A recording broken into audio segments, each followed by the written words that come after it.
All right, it is a Friday morning. Friday. That's pretty good. Oh yeah, Friday. On KSAT News Now, Stephen Cavazos, we got the Traffic Bro Traffic Show. Bros. Yeah, Hey, my brother from another mother. It has been a minute since we've anchored KNN. I was watching that opening. Yeah. It's a new opening. It is. I a love little that bit of with different shots in there. Yes. Added in Priscilla. Of course, we see fantastic. Priscilla on here a couple of times a week.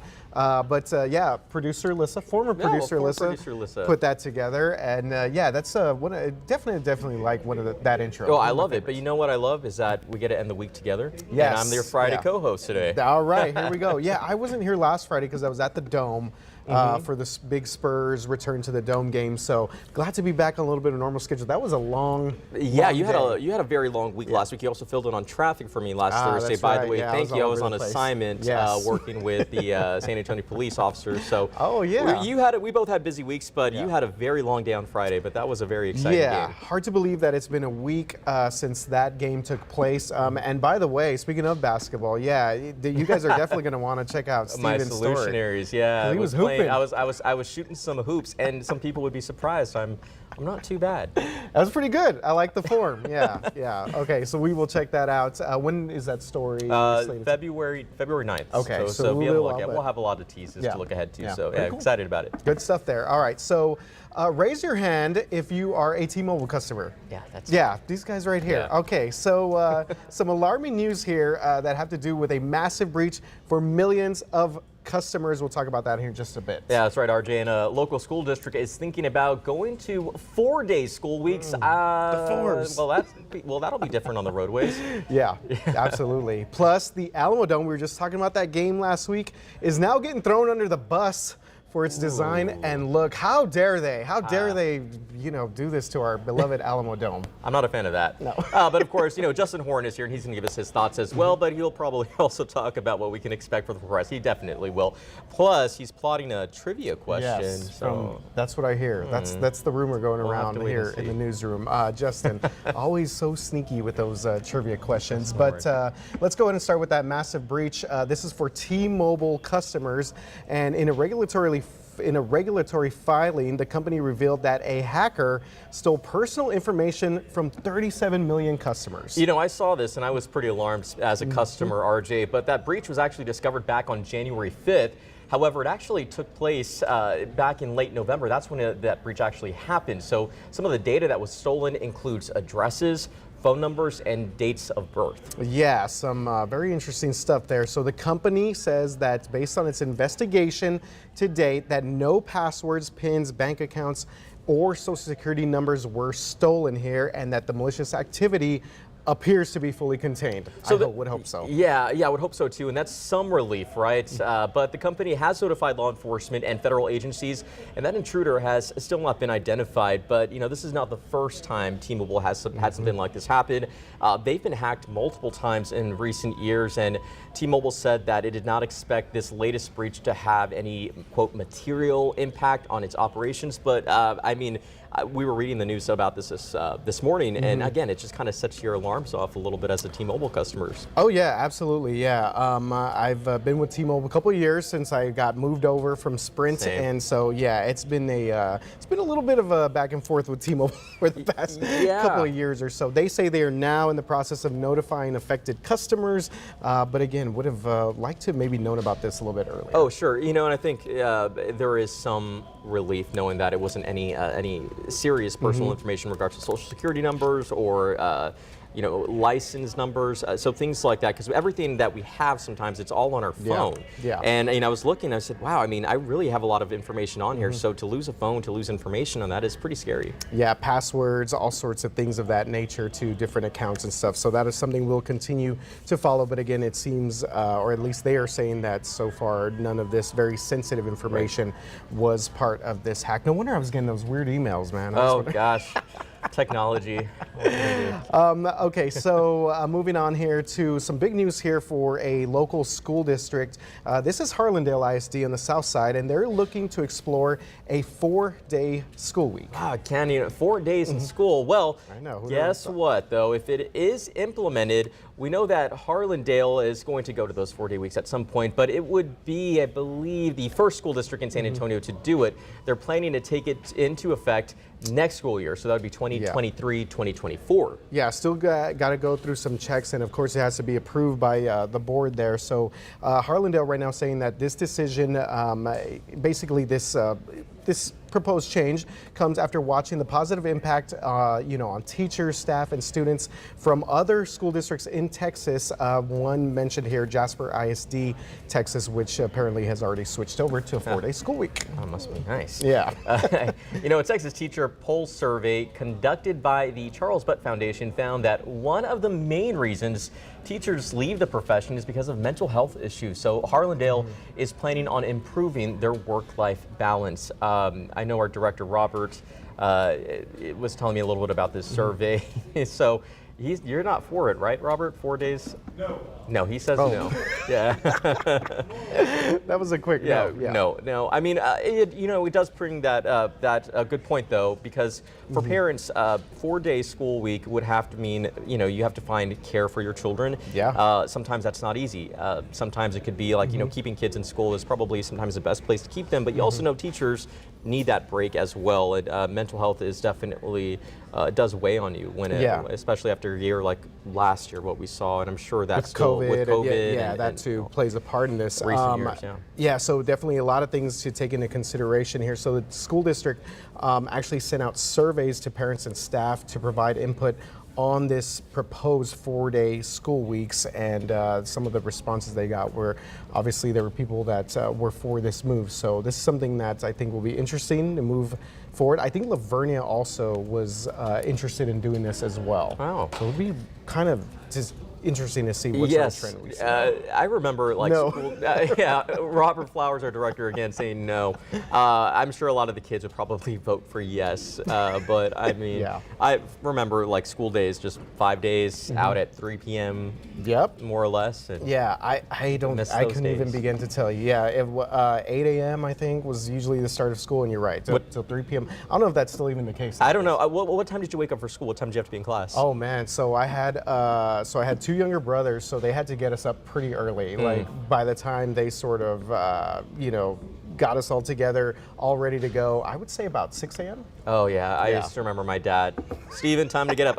That I still hear in the morning when I have to wake up when my alarm goes off for GMSA. Would they ever just turn on the lights? My dad would, and oh man, I did not like that. But I'm thinking about it now. I mean, those were the days, because now wake up call for me is like 2:45, 2:30. See, you were living in the morning. Dream At the time, hey, listen, kiddos, enjoy the early wake up calls while you can, because sometimes it can be a lot earlier. Yeah. As you get older, they can be a lot earlier for sure, as you know that all far too well. Oh, yeah, I'm on my second cup of coffee. There we go. So we will continue to follow that story and see if that proposal is approved there.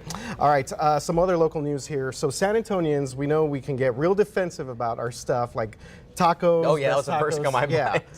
Barbecue, anything like that. But many are up in arms this morning because of the slander for the beloved Alamo Dome. I can't believe this. So now a business that offers building materials named Build World put together an international list of the world's, get this, ugliest buildings, and the Alamo Dome ranked 16th and number 9 in the U.S. That's really shocking to hear, RJ. You were just at the Alamo Dome where it was packed for that huge Spurs game. Yeah, actually we were just showing you some video now of that event last Friday, and again, an unbelievable night there for the Spurs. Build World, never even heard of this company. I was just trying to get some clout or something like that. Okay, so the Scottish Parliament building took the top spot around the world. What is the Scottish Parliament building? You're going to have to look that one up, RJ. Yeah. The J. Edgar Hoover building in Washington, D.C. Took the #1 spot in the U.S., but Build World put together the list from a Twitter search of the name of each building. After searching on Twitter, Build World said it used a set of keywords to get all tweets that reflected the public's opinion regarding its design. Okay. Okay, so I'm looking at the Scottish Parliament building right now. Not bad. I don't know what's what's I the don't deal get here? this here. Yeah, I don't get it either. Just hating on the Scottish World, included and the Alamo Dome as well. So Build World again then analyzed the percentage of tweets that were negative about each building's design. San Antonio, the Alamo Dome, was the only Texas city in the rankings for the U.S. See, I have my arms crossed. I'm already on the defense about that. That is totally like a kind of nonsense is that, right? Yeah, I mean, a lot of people. Yeah, Justin's already over there shaking his head and just scratching his beard. What is up with that? Yeah. So I'm sure a lot of San Antonians would beg to differ, though. I mean, we saw it just packed with folks out there to support the Spurs, and it's a place to congregate. They've also had a lot of really interesting concerts there over the past year or so. Pigskin Classic. Elton John was there. Yeah, Pigskin Classic. Cannot forget about that forget about Pigskin as Classic. well. So yeah, I definitely do not agree. I don't agree with that either. It's an old building, the Alamo Dome. You know what I mean? But yeah, I think sometimes it gets a little bit too much hate. Hey, but you know what? San Antonio is a historic city, and I think all the buildings have a huge meaning. So yeah, no, I don't agree with Build World either. Yeah. All right, moving on to some zoo news, as we do. We just do a quick transition here. Zoo news. Zoo news. Your daily zoo update. Okay, so we've all heard of the endangered clouded leopard that escaped from the Dallas Zoo last week. So luckily, Nova, this is the leopard's name, was found in just a couple of hours and safely returned home. Ooh, but a chilling fact that we hear on how the leopard escaped in the first place is directly from Sergeant Warren Mitchell with the Dallas Police Department. He said, quote, "We do know that the fence that it escaped from was intentionally cut," end quote. Man, so just cutting out leopard habitats, I guess. Okay, so the next day, another cut hole was found in the monkey habitat. Luckily, none escaped before it was found. And so in response to some of this, our zoo here, San Antonio Zoo, is taking even bigger precautions apart from the ones that are already in place. Yeah, the zoo has 15,000 animals with 95% of them endangered. A 3-year-old jaguar named Frida was brought last year to the zoo staff, and the zoo staff does daily exhibit integrity checks like checking the wire mesh and barriers. Well, that's good news there, because you don't want these animals to start just running around there. So they also do regular drills throughout the year and plan for emergencies and have some outside contractors do even more checks there. So obviously a pretty serious situation there at Dallas Zoo. Our zoo is taking precautions here, as these things tend to happen. It's just a nice way to update, safety check everything. Yeah, the zoo's a popular place to go. I've not been in a minute, but I know that the staff there definitely is very diligent about checking the animals. That's good. We don't want any leopards No, none of running that. around. And back to the Alamo. Oh, here we go. Thank you. Let me just say this. Practicality, practical. Not all buildings look are at beautiful, Justin. but when they're utilitarian, practical, and they serve a good purpose, so many things have been hosted there. What does it matter what it Final Four. It Yeah. serves a good purpose, Exactly. Walking distance, as you mentioned there. Yeah, It's not- walkability it is something they always mention. I mean, it's not the most beautiful building in the world, but Yes. it serves a huge purpose here in our community. Beauty is in the eye of the I beholder. love that. Yes. It's like a drive-through. Drive-throughs serve a big purpose for hungry people, hungry drivers. Yeah. I like Justin bringing Very the practicality. practicality. Yes. That's your middle name. Yes. Justin. My friends in college used to call me the voice of reason. Oh my God. You're pretty You are, reasonable, though. I think. I don't know. Maybe not. All right, I got a good trivia question for you guys today. How many named oceans does Earth have? Is it 3, 4, 5, or 6? Go back to geography class in elementary school. I think it's our producer Robert thinks it's 6. So do I, by the way. Okay. I'm gonna Really? go with 6. I wanted to say 7, but I'm gonna go Whoa. with 6. Well, okay, excuse me. I think you may be thinking continents, but No, I wasn't thinking continents. I was thinking okay, oceans. never mind. I don't even know how many continents are there. I guess there's 7. I'm just kidding. We could, I'm definitely actually go down a Googling. rabbit hole there. Okay, so Pacific, Atlantic, Arctic, Indian. That's what I learned growing up. Have we just named another ocean? Don't ask me to name them. I know the Pacific, B, Atlantic, 4. and Okay. that's probably about it. So, it's funny you say that, RJ. Oh The my- answer is Did 5. we actually name another one? Because we What's recently happened named here? another ocean.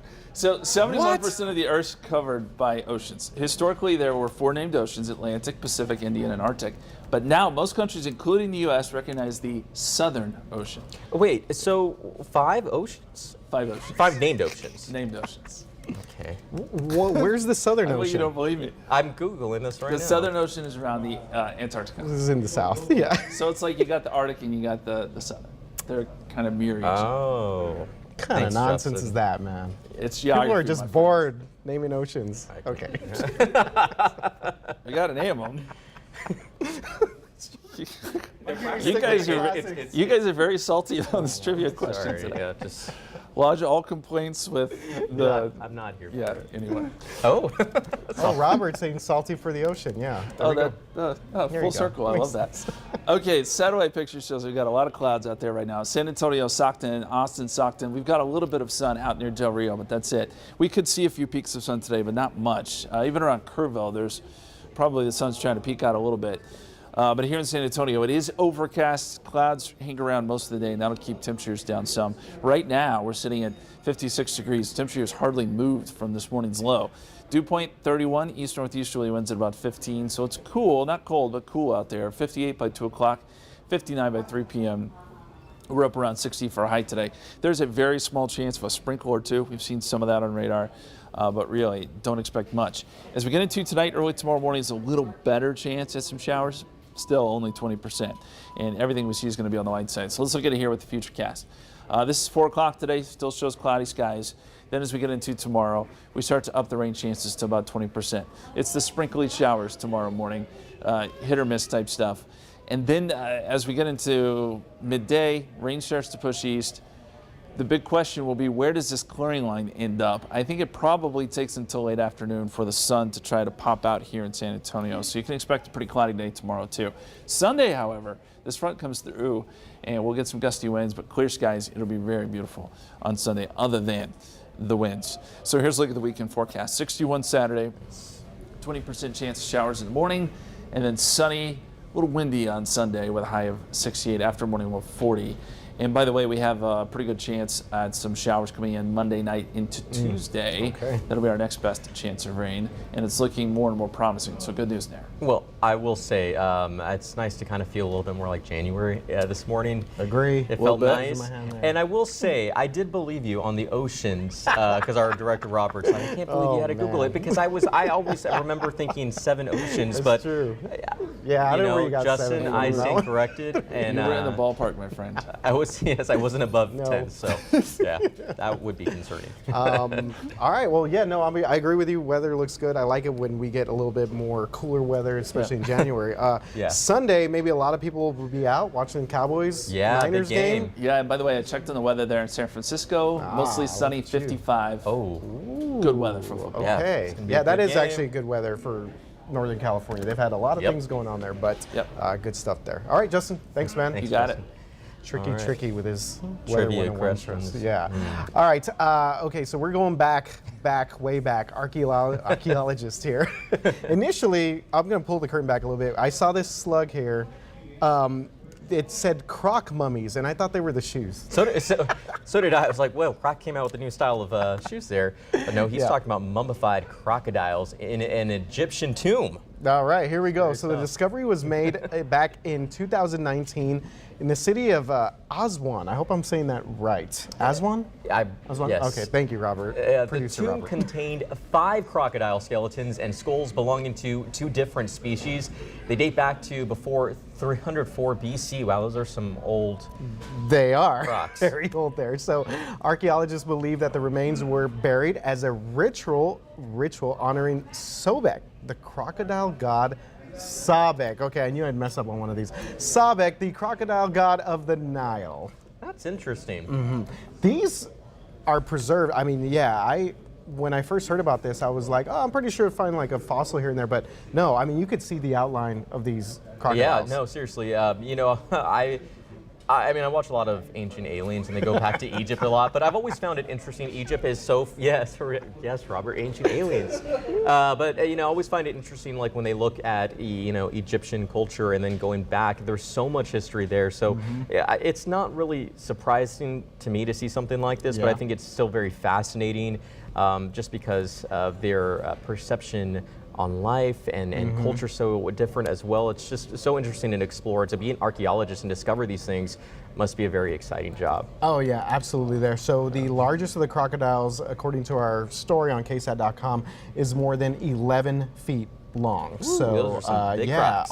awesome find there. And you know what, I'm gonna do a quick plug here because I had a story where I got to go into Natural Bridge Caverns, into the caves, similar to this. Now researchers there recently excavated the remains and fossils of a wildcat that may have roamed the South Texas area about centuries and centuries ago. 20,000 years, I think, is what they estimated that those bones and fossils were. Wow. So there's always some interesting and you stuff went in there below there. Yeah, I did. You did. Good Yeah, stuff, I RJ. might go back, but you know what? It was an experience. All right, but really cool stuff though, RJ. Yeah, definitely.